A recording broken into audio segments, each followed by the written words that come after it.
보궐선거가 가까워지고 지지층이 결집하면서 더불어민주당과 국민의힘 여론조사 지지율이 동반 상승했습니다. 서울 지역에서는 두 달여 만에 민주당 지지율이 국민의힘을 앞지르기도 했는데요. 자세한 내용 국회 취재기자 연결해서 알아보겠습니다.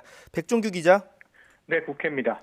네, 보궐선거 앞두고 더불어민주당과 국민의힘의 지지율이 동반 상승했습니다. 어떤 이유입니까?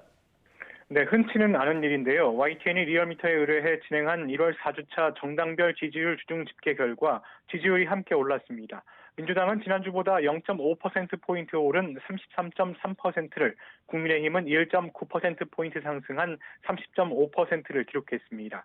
이처럼 여야 양당의 지지율이 함께 오른 것은 재보궐선거가 다가오면서 진보와 보수층이 각각 집결했고 중도층이 각 정당에 대한 지지를 결정하기 시작한 것으로 보입니다. 보궐선거가 열리는 서울에서는 9주 만에 민주당 지지율이 국민의힘 지지율을 앞질렀습니다.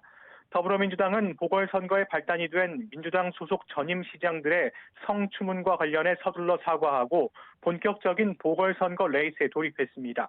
민주당 공천관리위원회는 어제부터 사흘 동안 예비후보 등록을 받고 예비후보자들을 대상으로 온라인 국민 면접을 실시하기로 했습니다. 다음 달 2일 시민과 국민이 직접 참여하는 방식으로 유튜브 방송을 통해 진행될 예정입니다. 국민의힘은 오늘 오후 부산에서 보궐선거 예비 경선 후보자를 대상으로 공개 정견 발표회를 진행합니다.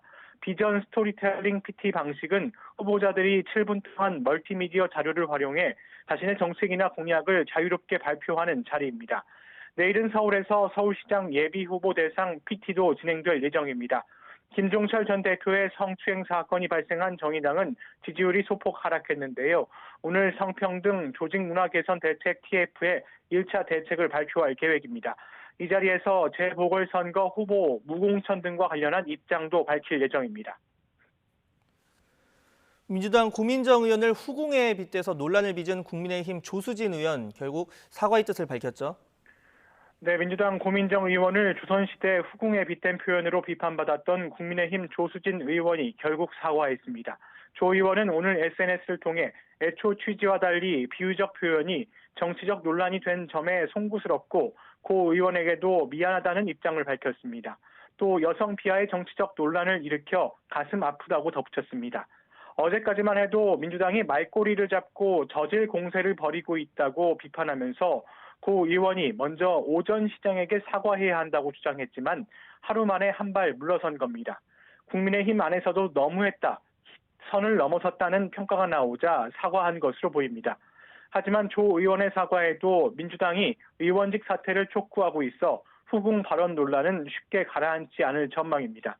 민주당 홍정민 원내대변인은 오늘 아침 회의에서 조 의원이 오늘 아침에야 유감을 표명했지만 내용에 진정성이 없다고 비판했습니다. 그러면서 국민의힘 지도부가 조 의원에 대한 즉각 징계 조치를 하고 당의 분명한 입장을 밝혀야 한다고 촉구했습니다. 민주당은 오늘 오전 예정대로 국회 윤리특위에 조 의원의 징계안을 제출했습니다. 지금까지 국회에서 YTN 백종규입니다.